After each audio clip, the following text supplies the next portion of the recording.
राधे राधे भाई सभी को। स्वागत है आपका इंडियन मैपिंग के इस लेक्चर में। और इस लेक्चर में अपन जानेंगे जम्मू कश्मीर के बारे में, है ना। जैसा कि आपको पता है कि हमारे भारत देश का एक प्रमुख राज्य है, स्टेट है, कौन सा, जम्मू कश्मीर, है ना। अभी तो यूनियन टेरिटरी हो गई, जब से धारा 370 यहाँ से हटी है। तो जम्मू कश्मीर जो राज्य हुआ करता था उसको दो यूनियन टेरिटरी, दो केंद्र शासित प्रदेशों में बांट दिया। एक हो गया जम्मू कश्मीर और एक हो गया लद्दाख, है ना। इन दोनों के बारे में आज जानेंगे, पढ़ेंगे, समझेंगे। जैसा कि आपको पता है कि अपनी इंडियन मैपिंग की क्लासें चल रही हैं, जिसमें अपन प्रमुख कौन कौन से स्टेट हैं, उनकी जोग्राफिकल कंडीशन और कौन कौन से प्रमुख शहर हैं, किस लिए फेमस हैं, उनके बारे में जान रहे थे, समझ रहे थे। आज उसी में अपना एक और लेक्चर जुड़ेगा है, किसका है, जम्मू कश्मीर और लद्दाख का, है ना। किसका है, जम्मू कश्मीर और लद्दाख का, है ना। तो इसके बारे में समझेंगे। देखो, जैसा कि आपको ये मैप दिख रहा है, अपना प्यारा सा जम्मू कश्मीर और लद्दाख, है ना। अब यदि मैं इसके नेबरिंग स्टेट की बात करता हूँ तो यहाँ पर हिमाचल प्रदेश से इसकी सीमा लगती है। किससे, हिमाचल प्रदेश से इसकी सीमा लगती है। और इधर पंजाब से इसकी सीमा लगती है। किससे, पंजाब से इसकी सीमा लगती है। हिमाचल प्रदेश से सीमा लगती है और पंजाब से सीमा लगती है, ठीक है। इधर कौन सा भाग है, इधर चीन, चाइना से सीमा लगती है और इधर पाकिस्तान से सीमा लगती है। किससे, पाकिस्तान से सीमा लगती है ना। किससे लगती है, पाकिस्तान से सीमा लगती है ना। अब देखो, ये अभी वर्तमान में जिस तरीके का आपको दिख रहा है, अभी हमारे भारत में ऐसा नहीं है। तो फिर कैसा है, दरअसल 1948 में पाकिस्तान ने इसके कुछ हिस्से पर कब्जा कर लिया, जिसको हम आज पीओके के नाम से जानते हैं, पाक ऑक्यूपाइड कश्मीर, है ना। तो लगभग 30% हिस्सा पर जो पाकिस्तानी हैं उन्होंने यहाँ पर कब्जा कर लिया, लगभग इस तरीके से।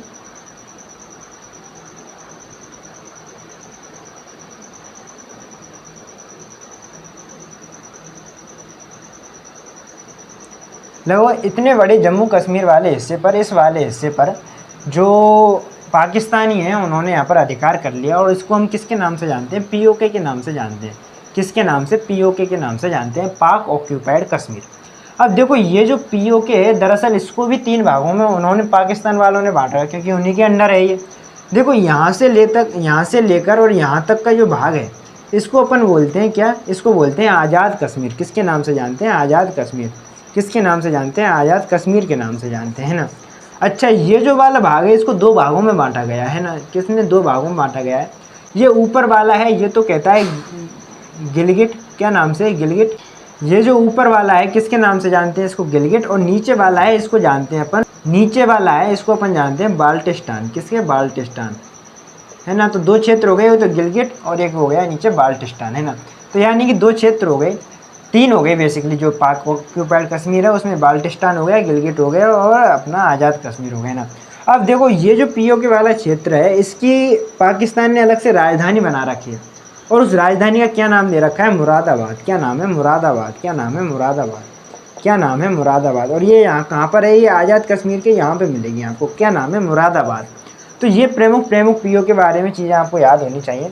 एक तो गिलगिट यहाँ पर है और बाल्टिस्तान यहाँ पर, और आज़ाद कश्मीर वाला हिस्सा ये है ना। और ये यहाँ पर इसकी राजधानी है मुरादाबाद, ठीक है। अब ये जो वाला हिस्सा है ये जम्मू कश्मीर है ना। और यहाँ पर आपको ये भी पता होगा कि भाई 1962 में जो भारत और चाइना का युद्ध हुआ था, उसमें जो चाइना है उसने लगभग 10% जम्मू कश्मीर वाले हिस्से पर अधिकार कर लिया, कब्जा कर लिया, जिसको आज अपन अक्साई चीन के नाम से जानते हैं। कौन सा वाला क्षेत्र है, ये वाला।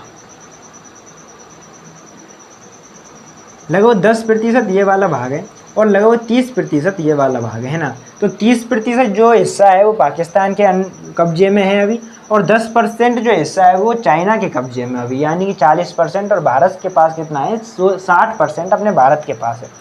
देखो, अब ये जो वाला हिस्सा है ये कौन सा हो गया, जम्मू कश्मीर। और ये जो वाला हिस्सा है ये कौन सा हो गया, लद्दाख।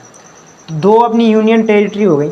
अब इस लद्दाख को भी 2 भागों में बांटा गया है। इसके 2 प्रमुख ज़िले हैं, एक तो लेह जिला हो गया और एक हो गया कारगिल जिला। कौन सा हो गया, कारगिल जिला, है ना। उसके बारे में अभी और बात करेंगे अपन जब शहरों के बारे में पढ़ेंगे।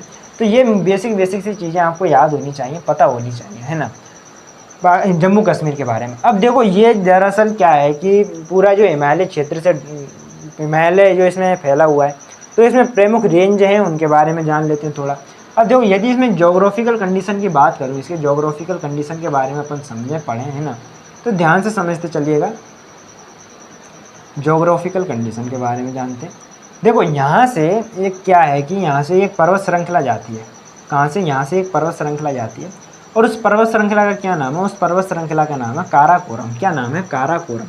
क्या नाम है? काराकोरम। क्या नाम है? काराकोरम। क्या नाम है? काराकोरम। ठीक है। उसके नीचे एक और पर्वत श्रृंखला है, उस पर्वत श्रृंखला को अपन किस नाम से जानते हैं? उस पर्वत श्रृंखला को अपन जानते हैं लद्दाख। कौन सी? लद्दाख। लद्दाख रेंज है। और इसी लद्दाख रेंज का एक छोटा सा पार्ट आगे निकला हुआ है जिसको अपन कैलाश पर्वत कहते हैं। क्या बोलते हैं? कैलाश पर्वत। क्या बोलते हैं? कैलाश पर्वत। क्या बोलते हैं? कैलाश पर्वत, है ना। तो काराकोरम हो गया, लद्दाख हो गया। उसके जस्ट नीचे एक और श्रेणी मिलेगी आपको, कौन सी? जास्कर। क्या नाम है? जास्कर। क्या नाम है? जास्कर, है ना। तो इस प्रकार से जास्कर फैली हुई है। क्या नाम है? जास्कर। ये देखो आपको क्रम याद रखना जरूरी है क्योंकि ये क्रम ही आता है। सबसे ऊपर कौन सी है? काराकोरम, उसके नीचे लद्दाख, उसके नीचे है जास्कर। अब जास्कर के बाद एक और यहाँ से श्रेणी निकलती है, कौन सी? पीर पंजाल। क्या नाम है? पीर पंजाल। पीर पंजाल निकलती है और फिर ये हिमाचल प्रदेश में चली जाती है। क्या नाम है? पीर पंजाल। क्या नाम है? पीर पंजाल। क्या नाम है? पीर पंजाल। देखो ये प्रमुख प्रमुख चीज़ें आपको याद रखनी है ना। 4 पर्वत ये आपको याद रखने हैं। काराकोरम सबसे ऊपर है, लद्दाख उससे नीचे है, और जो कहें कि जास्कर है वो इसके नीचे है, और सबसे नीचे कौन सा है? पीर पंजाल। ये 4 प्रमुख पर्वत हो गए आपके, है ना। तो ये सारी चीज़ें आपको याद रखनी है। अब देखो, अब इसमें कुछ प्रमुख दर्रे भी हैं, उनके बारे में अपन जान लेते हैं, पढ़ लेते हैं, समझ लेते हैं ना। देखो यदि इसमें प्रमुख पास की बात करूँ, कौन कौन से इसके प्रमुख दर्रे हैं, तो ध्यान से समझते चलिएगा। देखो ये तो हो गया आपका काराकोरम, यहाँ से रेंज निकलती है ना। काराकोरम रेंज निकलती है और काराकोरम की ही सबसे ऊंची चोटी है यहाँ पर, कौन सी? K2। के से क्या हो गया? काराकोरम। और काराकोरम जो रेंज है उसकी पहली चोटी, उसकी फिर दूसरी चोटी, फिर तीसरी चोटी, तो उसको हम K1, K2, K3 इस तरीके से डिनोट करते हैं। तो उसमें जो K2 वाली जो रेंज है वो सबसे, K2 वाली जो चोटी है वो भारत की सबसे ऊंची चोटी है, लेकिन वो अभी कहाँ पर है? वो अभी POK वाले हिस्से में। तो ये चीज़ आपको ध्यान होनी चाहिए, जिसे हम गॉडविन ऑस्टिन के नाम से जानते हैं। कौन सी? K2 कहाँ पर है? पाक ऑक्यूपाइड कश्मीर में है, POK में है, जो कि भारत की सबसे ऊंची चोटी है। ठीक है, इतनी सी बात आपके समझ में आनी चाहिए। अब देखो इसके यदि प्रमुख दर्रे बात करें कौन कौन से हैं, तो देखो यहाँ पर आपको एक पास मिलेगा और उस पास का नाम क्या है? काराकोरम दर्रा। क्या नाम है? काराकोरम दर्रा। क्या नाम है? काराकोरम दर्रा। तो काराकोरम दर्रा यहाँ पर, अब भाई ये क्या कर रहा है? यहाँ पर जो जम्मू कश्मीर वाला हिस्सा उसको किससे जोड़ रहा है? चाइना से जोड़ रहा है। ये अपने को दिख भी रहा है क्योंकि ऊपर चाइना है। तो जम्मू कश्मीर को चाइना से जोड़ना कौन सा दर्रा है? ये कौन सा दर्रा है? काराकोरम दर्रा, है ना। उसके बाद यहाँ पर आपको एक शहर मिलेगा श्रीनगर। क्या नाम है? श्रीनगर। क्या नाम है? श्रीनगर, है ना। और यहाँ पर आपको एक और शहर मिलेगा, कौन सा? जम्मू। क्या नाम है? जम्मू। क्या नाम है? जम्मू। क्या नाम है? जम्मू, है ना। तो 2 आपको याद रखनी बेसिकली। एक तो हो गया श्रीनगर, कहाँ पर है? यहाँ पर है। और जम्मू कहाँ पर है? यहाँ पर है ना। अब देखो श्रीनगर से यदि यहाँ पर एक दर्रा है, एक पास है, और उस पास को अपन बोलते हैं क्या? बुर्जिला दर्रा। क्या बोलते हैं? बुर्जिला दर्रा। क्या नाम है? बुर्जिला दर्रा। क्या नाम है? बुर्जिला दर्रा। तो आपसे पूछेगा भाई बुर्जिला दर्रा किस किस को जोड़ेगा? भाई श्रीनगर को POK वाले हिस्से से जोड़ेगा। ये श्रीनगर हो गया, और यहाँ पर कौन सा हो गया? POK वाला भाग हो गया। तो POK को श्रीनगर से कौन सा दर्रा जोड़ता है? कौन सा जोड़ता है? बुर्जिला दर्रा जोड़ता है। कौन सा? बुर्जिला दर्रा जोड़ता है ना। अब ये श्रीनगर हो गया, ये जम्मू हो गया, इनके बीच में एक पास बना हुआ है और उस पास को अपन किसके नाम से जानते हैं? बनिहाल दर्रा। क्या नाम है? बनिहाल दर्रा। क्या नाम है? बनिहाल दर्रा। क्या नाम है? बनिहाल दर्रा। तो ये चीज़ भी आपको याद रखनी है। बनिहाल दर्रा किस किस को जोड़ता है? श्रीनगर को जम्मू से जोड़ता है। ठीक है। अब यहाँ श्रीनगर है और इधर आपको कौन सा क्षेत्र मिलेगा? कारगिल मिलेगा। कौन सा? कारगिल। कौन सा? कारगिल वाला क्षेत्र मिलेगा। तो इस श्रीनगर को कारगिल से एक दर्रा जोड़ता है, उस दर्रे का क्या नाम है? जोजिला। क्या नाम है? जोजिला। क्या नाम है? जोजिला। क्या नाम है? जोजिला। तो जोजिला दर्रा है वो श्रीनगर को कारगिल से जोड़ने का काम करेगा। तो ये 4 इसके प्रमुख पास हैं। कौन कौन से हैं? एक तो काराकोरम पास हो गया, एक बुर्जिला दर्रा हो गया, एक जो क्या कहें कि कौन सा हो गया? ये बनिहाल दर्रा हो गया, और एक जोजिला दर्रा हो गया, है ना। तो ये प्रमुख पास हैं इसके, जो आपको याद करने हैं, समझने हैं। ठीक है। और इतने अच्छे तरीके से शायद आपको कोई नहीं बता पाएगा, क्योंकि ये ना अब आपको किसी भी तरीके से घुमा सकता है ना कि भाई भारत को POK से जोड़ने वाला कौन सा है, कौन सा दर्रा है। तो आप ये बोलोगे भाई बुर्जिला दर्रा है ना। कि भाई जम्मू कश्मीर को चाइना से कौन सा दर्रा जोड़ता है? कौन सा जोड़ता है? काराकोरम दर्रा जोड़ता है। तो ये बेसिक सी चीज़ें हैं जो आपको याद रखनी है, समझनी है ना। तो आई थिंक ये छोटा सा प्रयास था आपको, ये ज्योग्राफिकल कंडीशन हो गई। अब इसके प्रमुख कौन कौन से इसके शहर हैं उसके बारे में थोड़ा जान लेते हैं, समझ लेते हैं, है ना। कौन? शहरों के बारे में। किसके बारे में? शहरों के बारे में, है ना। देखो शहरों के बारे में जानने से पहले अपन एक चीज़ और समझ लें, इसमें प्रमुख नदी हैं यहाँ ना। यहाँ से 2 प्रमुख नदियों एक एक का एक प्रमुख नदी है कौन सी, झेलम, उसका तो यहाँ से उद्गम होता है, लेकिन सिंधु नदी है वो भी यहीं से जाती है ना। ये मैंने यहाँ पर 2 पर्वत बताए थे आपको, एक तो काराकोरम बताया था, उसके बाद लद्दाख बताया था, उसके बाद जास्कर बताया था। तो इस लद्दाख और जास्कर के बीच में से एक नदी होकर जाती है कौन सी, सिंधु नदी। कौन सी है, सिंधु नदी। निकलती तिब्बत से है और इन दोनों पर्वतों की घाटियों के बीच से होती हुई ये पाकिस्तान में चली जाती है। कौन सी नदी है, सिंधु नदी। कौन सी नदी है, सिंधु नदी। तो ये चीज़ में आपको याद रखनी है। उसके बाद देखो, अब इसके यदि प्रमुख प्रमुख अपन शहरों की बात करते हैं, है ना, इसके प्रमुख प्रमुख शहरों की बात करते हैं,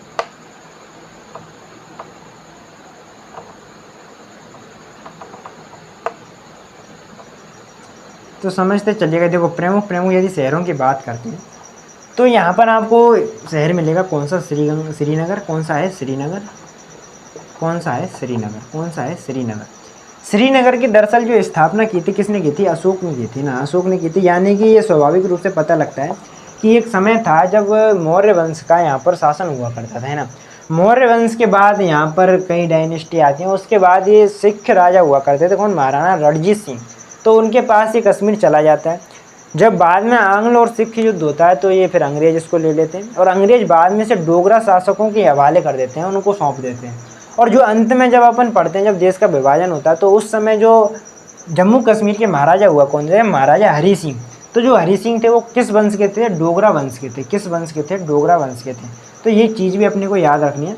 अशोक ने श्रीनगर जो क्षेत्र शहर है इसकी स्थापना की थी, है ना।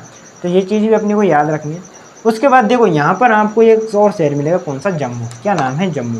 जम्मू, क्या नाम है, जम्मू। क्या नाम है, जम्मू। जम्मू किस नदी के किनारे है, तावी नदी के किनारे है। किस नदी के किनारे है, तावी नदी के किनारे है। और जम्मू की जो स्थापना की थी जम्मू लोचन। क्या नाम है, जम्मू लोचन। क्या नाम है, जम्मू लोचन। क्या नाम है, जम्मू लोचन। तो ये जो जम्मू लोचन है उन्होंने इस जम्मू शहर की स्थापना की थी। दरअसल ये जो जम्मू वाला क्षेत्र है ना, दरअसल बहुत ज़्यादा जो शांति प्रिय क्षेत्र होता है ना, उसके रूप में इसको जाना जाता था, है ना। अभी तो आतंकवादी घटनाएं होती हैं, बहुत सारी चीज़ें हैं ना, जो बहुत ज़्यादा डिस्टर्बेंस है, यहाँ पर अशांति फैली हुई है एक तरीके से। अब देखो ये जम्मू हो गया, और इस जम्मू के आप थोड़ा सा इधर चलोगे तो आपको एक शहर मिलेगा, कौन सा, उधमपुर। क्या नाम है, उधमपुर। क्या नाम है, उधमपुर। उधमपुर में आर्मी का उत्तरी कमांड का हेडक्वार्टर है। उधमपुर में उत्तरी कमांड का, किसका, आर्मी का क्या है, हेडक्वार्टर है। कहाँ पर है, उधमपुर में है। कहाँ पर है, उधमपुर में। तो ये चीज़ भी अपने को याद रखनी है।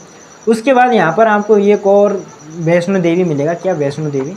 वैष्णो देवी आप सबको पता है धार्मिक स्थल है, वैष्णो देवी, है ना। आप सबको पता है भाई धार्मिक स्थल है ना, बहुत मान्यता है, बहुत टूरिस्ट जाते हैं घूमने, है ना, दर्शन करने के लिए बहुत श्रद्धालु जाते हैं। कौन सा है क्षेत्र है, वैष्णो देवी।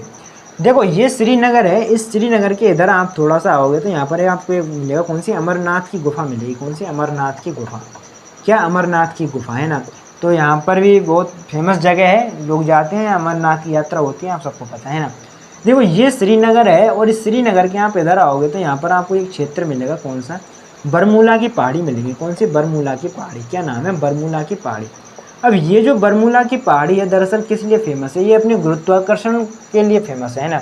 दरअसल ये जो बरमूला की पहाड़ी है इसमें जो है कि गुरुत्वीय शक्ति बहुत ज़्यादा है। इसलिए होता क्या है कि जो हेलीकॉप्टर है या कहें कि जो हवाई जहाज हैं वो जब ऊपर हवाई क्षेत्र में मंडराते हैं तो ये क्या है, गुरुत्वाकर्षण शक्ति के कारण उसको डिस्टर्ब कर देता है, उसको डिस्टर्बेंस पैदा कर देता है ना। तो ये प्रभाव हो गया एक। तो एक देखो ऐसा ही एक अटलांटिक महासागर में हो रहा है ना। कहाँ पर है, अटलांटिक महासागर में। उस अटलांटिक महासागर में एक क्षेत्र है, कौन सा, बरमूडा ट्रायंगल, बरमूडा त्रिभुज है। वहाँ भी एक गुरुत्वीय मतलब गुरुत्वीय शक्ति का प्रभाव है वहाँ पर भी, जो क्या है कि ग्रेविटेशनल फोर्स ज़्यादा है। अब जो भी जहाज होते हैं, जो पानी के जहाज होते हैं, क्योंकि जो अधिकतर जितने भी होते हैं भाई सोनार और रडार इनके माध्यम से ही गति करते हैं, डायरेक्शन कैसे पता लगेगी, इन्हीं के माध्यम से तो पता लगती है। अब ये जो चीज़ें होती हैं दरअसल क्या डिस्टर्बेंस पैदा करती हैं ना। जब गुरुत्वाकर्षण शक्ति ज़्यादा होगी तो वो जो सिग्नल है या फिर कहें कि जो डायरेक्शन है उसको प्रभावित करेगी, जिससे क्या डिस्टर्बेंस पैदा होता है। तो ये चीज़ भी आपको याद रखनी है। बारामूला की पहाड़ियाँ हो गई एक, तो कहाँ पर है, श्रीनगर के जस्ट इधर ही आपको मिल जाएगी, है ना। उसके बाद देखो यहाँ पर एक और क्षेत्र मिलेगा आपको, कौन सा, कारगिल। क्या नाम है, कारगिल। क्या नाम है, कारगिल। कारगिल जैसा कि आपको पता है कारगिल का युद्ध हुआ था 1999 में, है ना। वो कब हुआ था, 1999 में। और एक ऑपरेशन चलाया था, कौन सा, ऑपरेशन विजय। क्या नाम है, ऑपरेशन विजय। दिल मांगे मोर, है ना, विक्रम बत्रा, है ना, कारगिल विजय।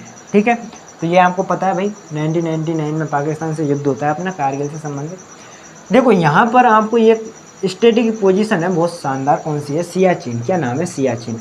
सियाचिन ग्लेशियर है ना, सियाचिन ग्लेशियर है। और यहाँ पर भी ये मतलब सब विश्व का सबसे ऊंचा और सबसे ठंडा युद्ध स्थल है, क्योंकि यहाँ पर एक बार युद्ध हो चुका है भारत और पाकिस्तान के बीच में, है ना। पाकिस्तान वाले मतलब धोखे से यहाँ पर अधिकार कर लेते हैं, बाद में भारतीय सेना इस क्षेत्र को वापस लाती है। सियाचिन का युद्ध होता है, कब होता है, 1984 में होता है। कब होता है, 1984 में होता है। और कौन सा ऑपरेशन चलाया था, ऑपरेशन मेघदूत। क्या नाम है, ऑपरेशन मेघदूत। क्या नाम है, ऑपरेशन मेघदूत, है ना। तो ऑपरेशन मेघदूत चलाया था कहाँ पर, सियाचिन में। और ऑपरेशन विजय चलाया था कहाँ पर, कारगिल में। तो ये प्रमुख चीज़ें हैं जो आपको याद रखनी है। उसके बाद यहाँ पर एक और आपको जिला मिलेगा, कौन सा, लेह, है ना। कौन सा मिलेगा, लेह, है ना। तो ये भी आपका ये प्रमुख शहर है, प्रमुख जिला है ना, जो लद्दाख वाला जो यूनियन टेरिटरी है उसके बारे में। तो ये बेसिक सी चीज़ें हैं जो आपको याद रखनी है ना, प्रमुख। और देखो इसमें फिर आपको उरी भी मिल जाएगा, पुंछ भी मिल जाएगा, राजौरी भी मिल जाएगा। ये वो वाले क्षेत्र हैं जिन पर बहुत ज़्यादा मतलब आए दिन मुठभेड़ होती रहती है पाकिस्तान के साथ हमारे, है ना। आए दिन भाई उधर से भी गोलियाँ चलती हैं, इधर से भी गोलियाँ चलती हैं, आतंकवादी घुसाते हैं, तो उनको ना बहुत सारी चीज़ें, बहुत ज़्यादा डिस्टर्बेंस है यहाँ पर, है ना। अभी तो जब से धारा 370 हटी है तब से बहुत ज़्यादा प्रभाव यहाँ देखने को मिला है। पहले एक समय था तो विद्यार्थी वर्ग था वो भी मतलब पत्थरबाजी करते थे, है ना। तो वो कहाँ गए सब पत्थरबाज, कहाँ गए, कहीं नहीं गए, है ना। सबको निपटा दिया गया। तो बहुत सारी चीज़ें हैं जो प्रभाव में आई, है ना। धारा 370 हटी, स्वाभाविक रूप से देश की भलाई है। भाई क्यों किसी देश को अपने देश में इस तरीके से अलग तरीके से ट्रीटमेंट दिया जाए, क्यों दिया जाए, बाकी और भी तो स्टेट हैं। तो उसी प्रकार से अपना जम्मू कश्मीर भी होना चाहिए। भाई स्पेशल स्टेटस क्या होता है इसका, आपको पता हो तो भाई इसका खुद का संविधान था एक समय ना, 1957 में इसने अपना अलग से संविधान बनाया। भारत का तो संविधान था ही, 1957 में खुद का संविधान था, खुद का फ्लैग था अलग से। एक ही देश में दो संविधान, एक ही देश में दो फ्लैग, कैसे, क्या संभव हो सकता है, नहीं हो सकता ना। तो ये अच्छा ही हुआ ना यार, अपने अपने जो एक तो सुरक्षा की दृष्टि से बहुत ज़्यादा महत्वपूर्ण है। तो ये सारी चीज़ें हैं जो आपको याद रखनी है, समझनी है ना। तो आई थिंक ये छोटा सा प्रयास आपके समझ में आया होगा। आज के लिए इतना ही, धन्यवाद।